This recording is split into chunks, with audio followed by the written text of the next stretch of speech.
tavs? Nē, mans arī tas nav. Varbūt vadītāja? Arī nē. Kā tas varētu būt?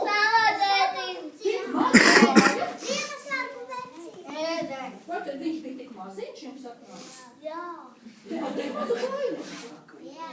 Nē, es domāju, ka tas nevarētu būt. Tas nav manējums.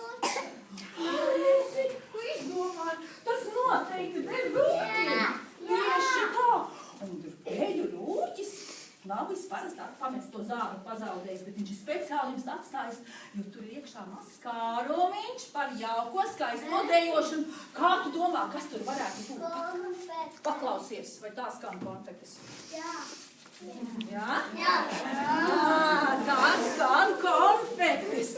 Nu tieši tā, un deju rūķis jums ir atsūtījis konfektes par skaisto dejošanu. Vecāku vēlreiz mums aplaudē.